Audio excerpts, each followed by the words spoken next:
que los libros pues llenen hoy las calles, se adueñen de ellas, es sin lugar a duda una de las mejores iniciativas que pueden hacerse en la ciudad.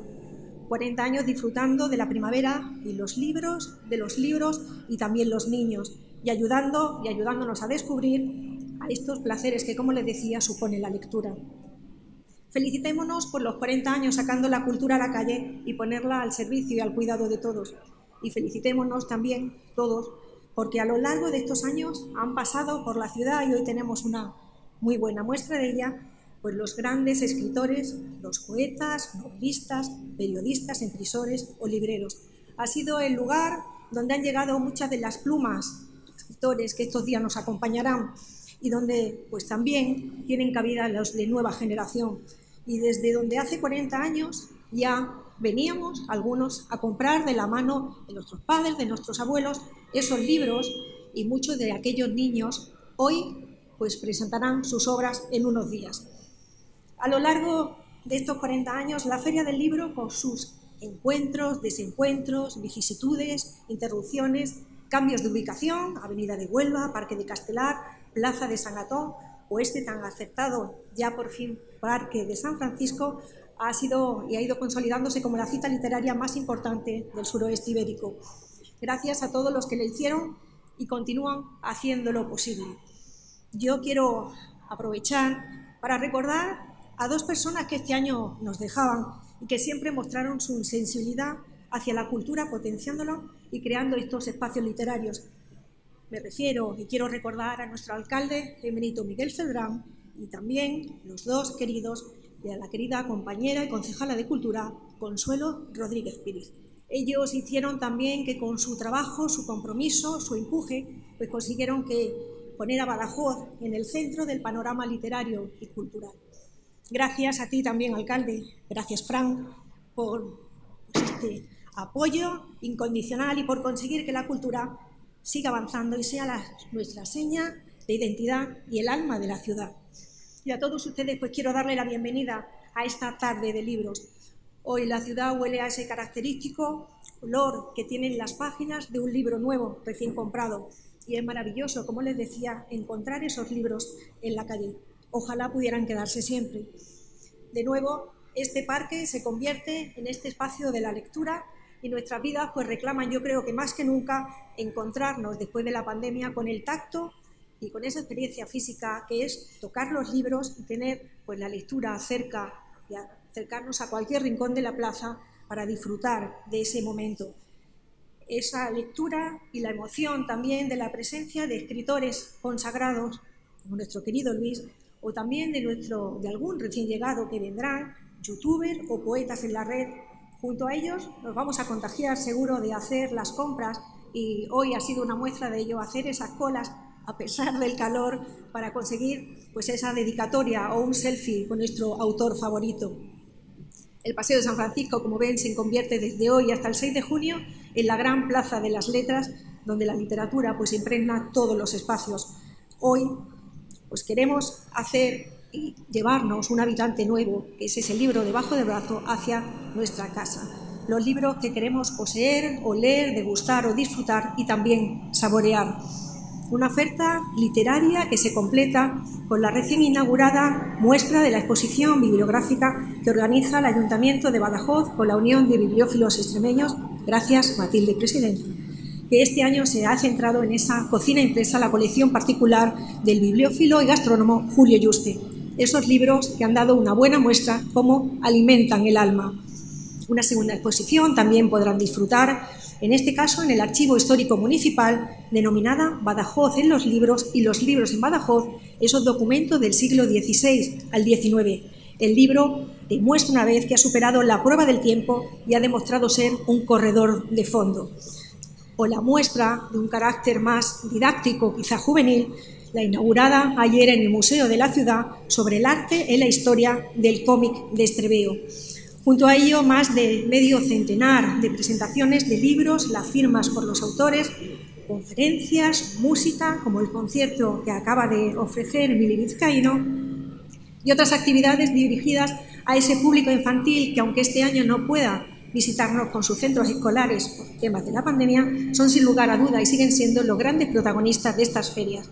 Para ello tenemos actividades, cuentacuentos, teatro, poesía, rincón de lectura, talleres, concursos escolares o de narración y poesía. Nos falta en esta feria este año una iniciativa que se titula La Tecla Ilustrada. Es esa carpa destinada a las presentaciones y talleres prácticos para jóvenes y para niños, quienes, bueno, pues con una actividad que se llama literatura comestible, degustarán los libros de esa forma gastronómica y se acercarán a los personajes de distintos libros a través, pues, de las comidas o los platos que aparecen en esos relatos. Y para nuestros mayores, ellos también va dedicada esta feria y esa carpa, esa tecla ilustrada, donde ellos tendrán la oportunidad de escribir sus relatos y sus memorias dirigidas por profesionales, porque no hay edad ni mejor edad para comenzar. A lo largo de estos 10 días les ofrecemos un lugar de encuentro donde compartir, pues, conocimientos e imaginación, espacio que va mucho más allá de ser simple contenedores de libros. Son lugares de descubrimiento donde habita lo desconocido. Disfruten de estos días. Muchas gracias y larga vida a la cultura.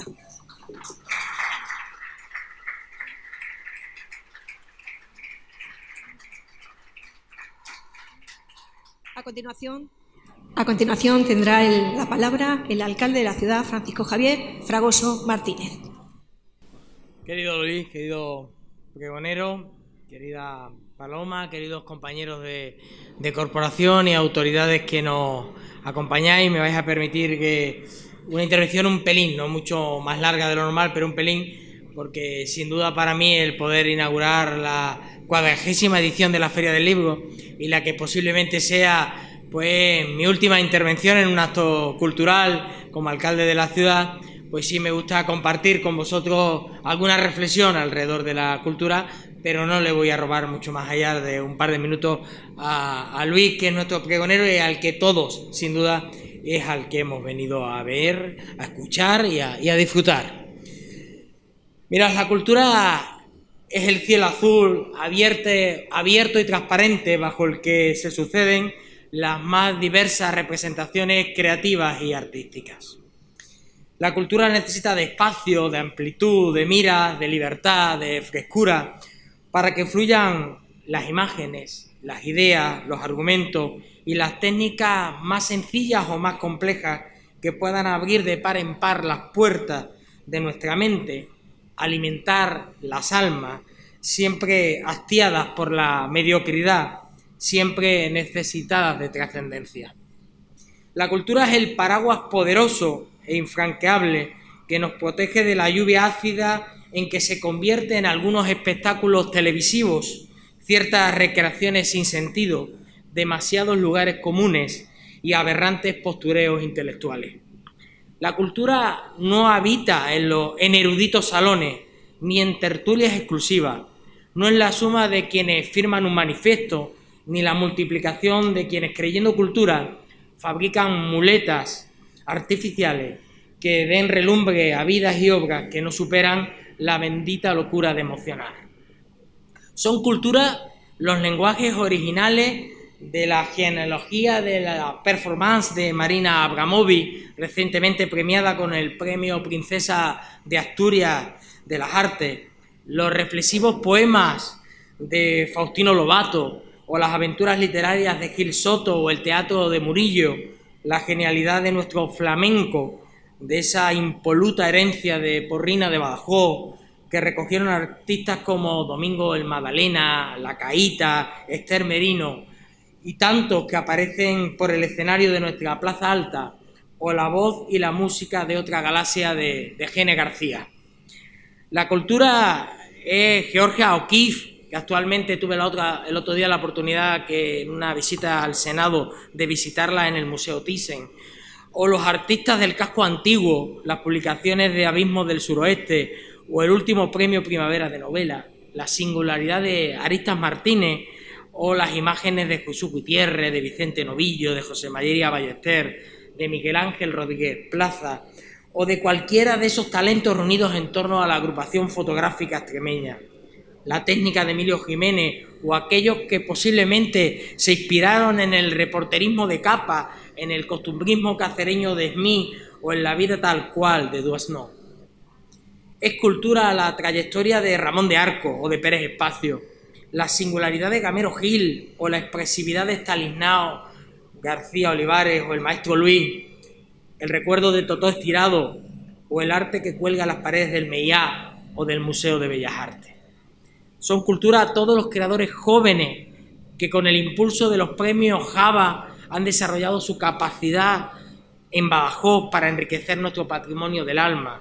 Es cultura también la Fundación CB, que llena nuestros días de citas que nos hacen mejores como ciudad, como personas, o la Real Sociedad Económica de Amigos del País, con sus debates y publicaciones. Es cultura el cine que Paco Espada, Alejandro Pachón o Juan Carlos Suárez mantienen vigente, o los grupos y cantautores que dan salida a lo que llevan dentro para sentir que seguimos vivos, o el baile de Jesús Ortega, o tantos jóvenes valores de nuestras academias de ballet, o la música que sale de nuestros conservatorios, o garajes y naves, la obra de los artistas de la Escuela de Artes y Oficios Adelardo de Covarsí. La cultura es pueblo, es progreso y es tradición.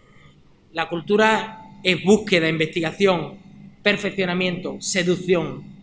La cultura, a través del arte y la palabra, del diseño y el modelado, del baile, de la música, de la imagen o del trazo, nos conduce a territorios inexplorados por una geografía de sentimientos que permiten que cada cual los defina según la oportunidad, el momento o su actitud hacia lo que le llega, y que no siempre se entiende a la primera o sin ayuda. Eso es lo que tiene la cultura, la enorme universalidad y virtud de sorprender y de ayudar no solo a las personas para que seamos mejores, para que crezcamos un poco más en este mundo hostil, sino al mismo tiempo lleva de la mano, complementa o completa otras actividades que, no siendo culturales, se valen de los artistas para darle más vida, más proyección, más intensidad, generándose así una estupenda y crucial simbiosis entre lo humano y lo creativo, entre lo humano y lo sobrenatural. Porque la cultura transforma el mundo, lo hace más fácil, más amable y más divertido, aunque a veces nos hagan las cosas, aunque a veces nos duela, aunque a veces la cultura lleve el nombre de tragedia. Hoy nos encontramos en uno de esos eventos culturales donde prácticamente todo cabe, aunque sea la palabra, la letra, el libro, el relato, el poema, quien brille con protagonismo merecido. El libro como vehículo de conocimiento, comunicación, como camino hacia la eternidad, como oasis donde descansar mientras saciamos nuestra sed de ser cautivados por una historia, por palabras que nos conmuevan, por pellizcos en el corazón.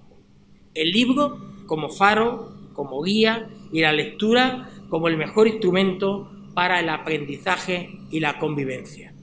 Libros como los de cocina y gastronomía aportados por nuestro amigo, bibliófilo e intelectual Julio Yuste en la acostumbrada exposición organizada por la Unión de Bibliófilos, que es una incesante búsqueda por los tesoros de la literatura y que agradecemos profundamente.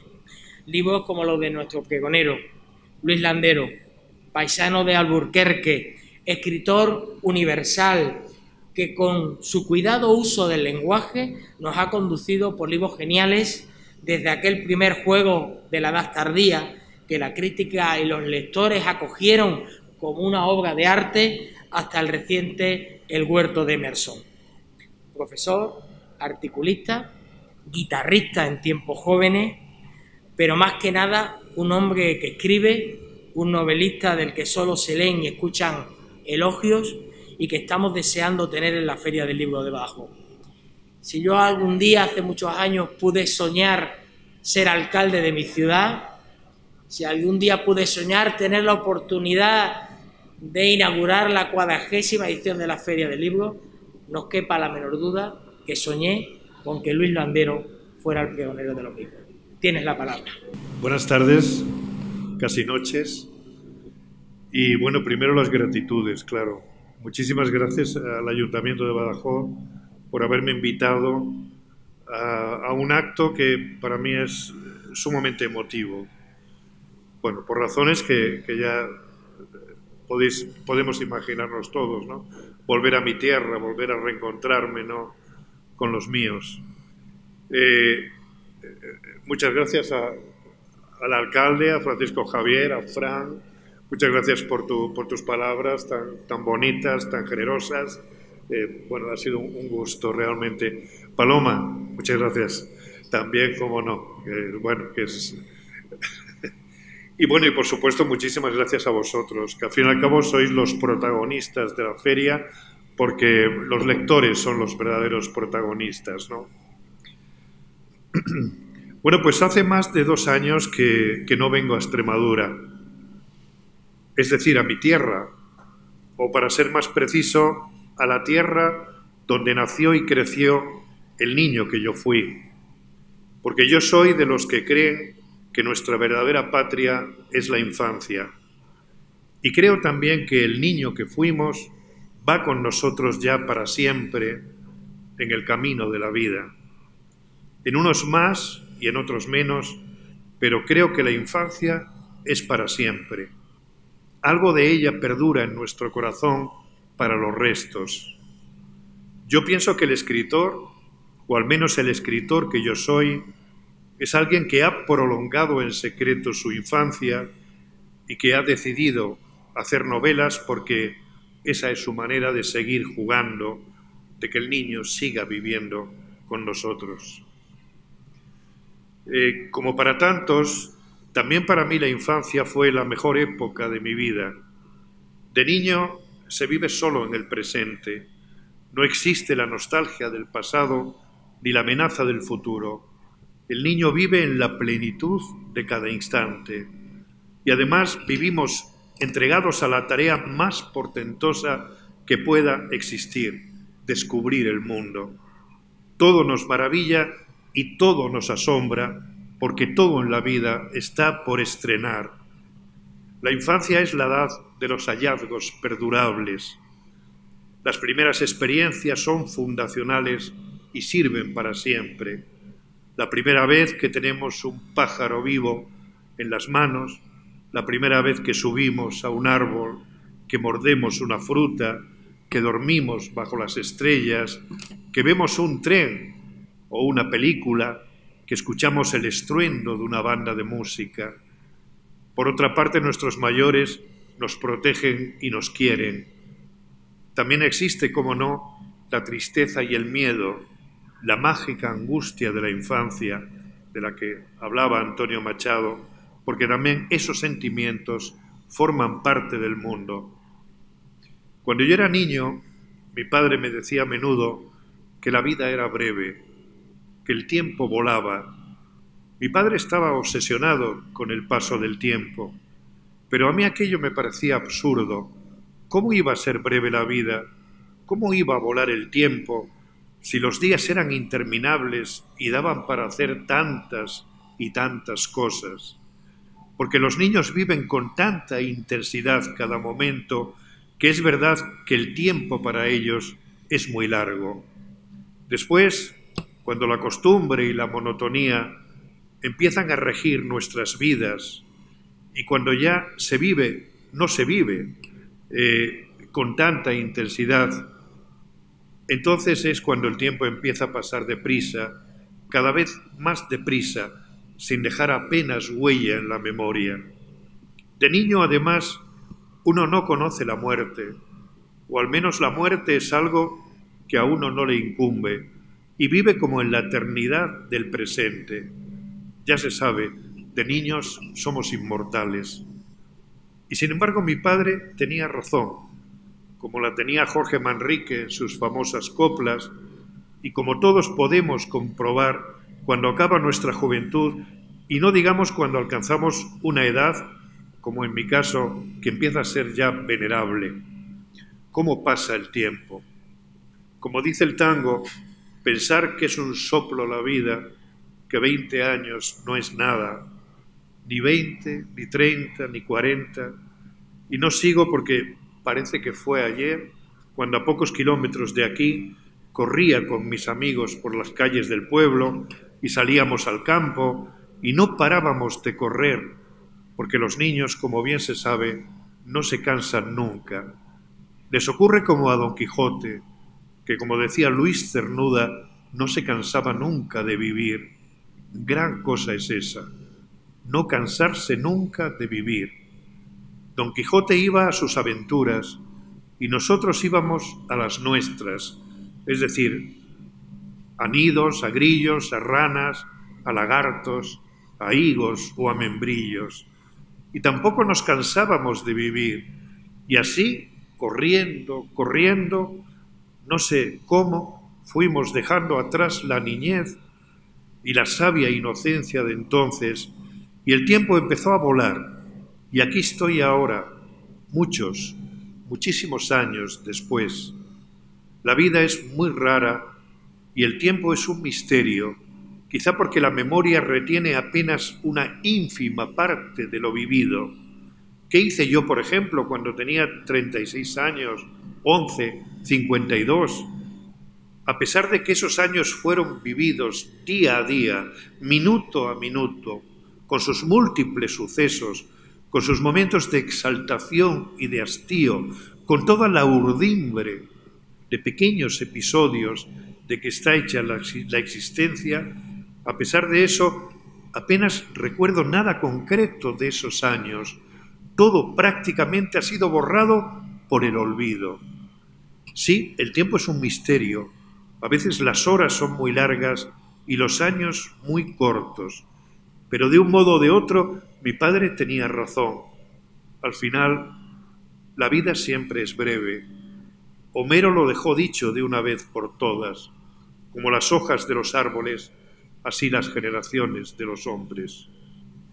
Pensemos por un momento en la inmensidad del tiempo histórico, al lado del cual nuestras vidas son apenas una gota en el mar. Pertenecemos a una civilización que tiene miles de años, digamos que unos 3000 años, atendiendo a la cuna de nuestra civilización, que es Grecia. A 4 o 5 generaciones por siglo, que en esto hay opiniones diversas, salen unas 120 o 150 generaciones. Contemos hacia atrás nuestros padres, nuestros abuelos, nuestros bisabuelos, tatarabuelos, etc. Ellos son nuestros antepasados, nuestros queridos antepasados, es decir, nuestros familiares. Como nosotros seremos los antepasados y familiares de nuestros hijos, nietos, bisnietos, etc. Como las hojas de los árboles, así los hombres. ¿Y qué fue de nuestros antepasados? ¿Y qué será de nosotros con el paso del tiempo? ¿Morir y ser olvidados? Es decir, morir dos veces, porque cuando llega el olvido es como morir una segunda vez. ¿Ese es nuestro destino? Pongamos un ejemplo. ¿Qué fue de nuestros antepasados, familiares nuestros, que vivieron en los siglos XVI y XVII en España? ¿Han muerto por segunda vez a manos del olvido? Yo creo que no. Sabemos de ellos, de su día a día, de sus afanes, de sus sueños, de lo que hicieron o dejaron de hacer, de sus costumbres, de sus pensamientos, de su modo de hablar, de cómo vestían, qué comían, cómo se enamoraban, de sus momentos dichosos y de sus momentos de tristeza. Siguen viviendo en nuestra memoria y en nuestro corazón. Y eso se debe esencialmente a los libros, es decir, al autor del Lazarillo, a Cervantes, a Lope, a Quevedo y a otros menos conocidos que escribieron libros que siguen vivos, que siguen latiendo cuando un lector los abre y los lee, porque de los escritores y de los lectores depende que nuestro pasado colectivo no sea devorado por el olvido. Sí, los libros laten, están vivos, palpitantes, porque al fin y al cabo todos ellos constituyen el corazón de la tribu. Los libros de historia nos ofrecen gruesas pinceladas donde entrevemos las vidas de los reyes y de los poderosos, las guerras, las revoluciones, la frialdad de los datos sociales y macroeconómicos. Pero, ¿y la gente normal, que eran casi todos? Esos no aparecen en la historia, en los libros de historia. Como dijo Albert Camus, están los que hacen la historia y los que la sufren. Pero de los sufridores, de los humildes campesinos, de los artesanos, de los obreros que levantaron las catedrales, de los soldados rasos que morían en las batallas del imperio, de las mujeres de a pie, de los niños, de los vagabundos, de los pícaros, de esos no se habla. ¿Cómo vivían? ¿Cómo hablaban? ¿Cuáles eran sus modos de esparcimiento, sus bailes, sus canciones, sus penas y sus alegrías? Pues bien, eso es lo que nos cuentan Cervantes o Quevedo, o el arcipreste de Hita ya en la Edad Media, o Galdós en el tiempo de nuestros bisabuelos, o Baroja o Valle Inclán o Lorca en el pasado siglo. Esa no es la historia fría y deshumanizada, sino la historia por dentro, la historia palpitante del bichear diario de la gente, de los dolores de su cuerpo y de los sentimientos de su alma, de esa gran aventura que es la vida cotidiana y anónima de todos esos a los que Antonio Machado canta en sus versos. Son buenas gentes que viven, laboran, pasan y sueñan, y en un día como tantos descansan bajo la tierra. Sin los escritores, sin los pintores, sin los músicos, el pasado sería un terreno yermo, un erial oscuro, una historia sin alma, porque todo lo demás habría sido pasto del olvido. Los libros son el corazón inmortal de la tribu, porque nosotros, cada uno de nosotros, somos fugaces, pero la tribu es inmortal, y su inmortalidad es también la nuestra. No morimos del todo, seguimos viviendo en la memoria de la tribu. ¿Por qué leer? He ahí una pregunta que anda siempre revoloteando en el ambiente. ¿Por qué? Y yo pregunto, ¿es que renunciaríamos a la herencia que nos dejan nuestros padres? ¿O renunciarían nuestros hijos a la que les dejaremos nosotros? Pues es lo mismo. ¿Cómo renunciar al patrimonio que nos han dejado nuestros antepasados? Es decir, a 3000 años de cultura y de vida. En los libros, en el arte, en los grandes monumentos, pero también en la modesta arquitectura de las ciudades, está lo mejor que hicieron nuestros mayores y también la historia secreta de sus vidas anónimas. ¿Cómo no vamos a interesarnos por ese legado único y maravilloso?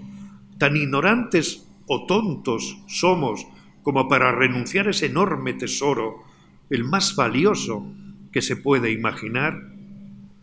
Y esa herencia, por cierto, ese tesoro de belleza y de sabiduría, no se transmite solo a través de la palabra escrita, sino también de la palabra hablada.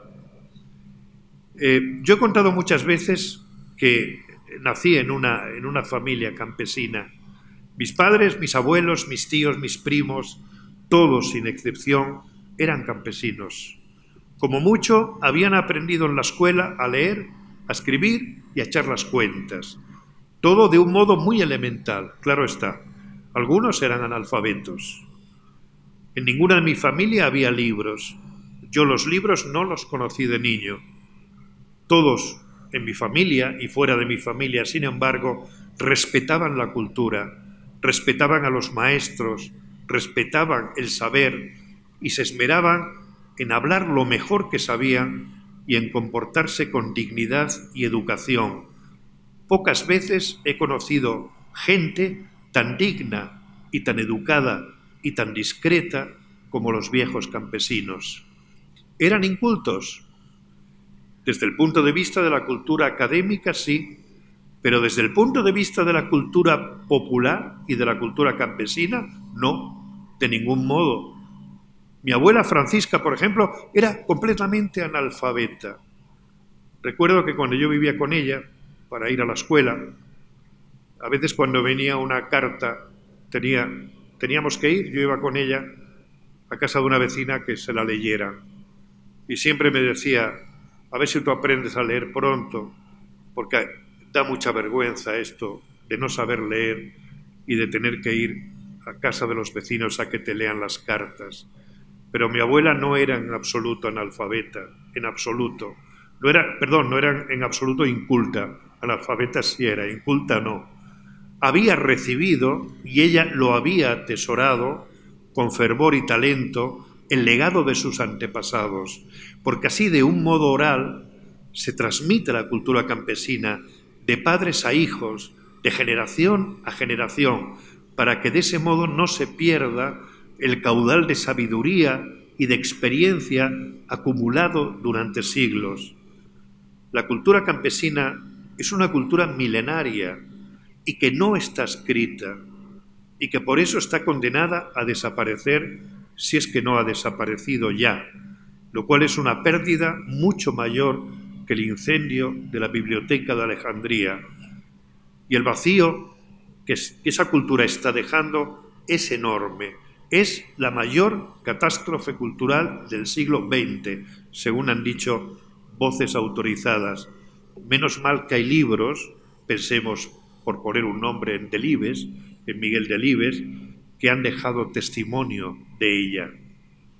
Pues bien, yo recibí parte de ese legado oral, esa especie de libros hablados, y junto con ellos me llegó la música, la maravillosa música de nuestra lengua, la lengua popular, no la vulgar, sino la popular, que es donde más brilla el genio del idioma. Qué bien se hablaba en mi familia campesina, daba gusto escucharlos. Y cuántas historias, canciones, versos, adivinanzas y sucesos y anécdotas del pasado sabían, y qué bien los sabían contar, porque habían aprendido a hablar y a contar oyendo a sus mayores, y estos a su vez a los suyos, durante siglos, de modo que esa lengua venía rebotando desde los tiempos de Cervantes y de más atrás, y cada generación la iba puliendo y ensanchando y hacía suyo el lema de la Real Academia Española: limpia, fija y da esplendor. Mi modelo de buena escritura literaria es la que sabe mezclar el lenguaje popular y el lenguaje culto. Así está escrito el Quijote, sin ir más lejos. En cualquier caso, mi mejor maestro literario ha sido y es el lenguaje oral que escuché de niño a mi familia y a la gente del pueblo. Y luego ya de adolescente comencé a devorar libros con la misma pasión con que escuchaba de niño las historias habladas de mis mayores. De modo que me considero afortunado porque alcancé a recibir el doble legado de la cultura oral y de la cultura escrita.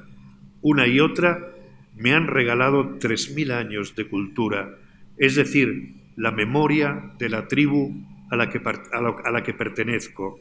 Esa es mi más honda y verdadera identidad, ahora que tanto se manosea esta palabra.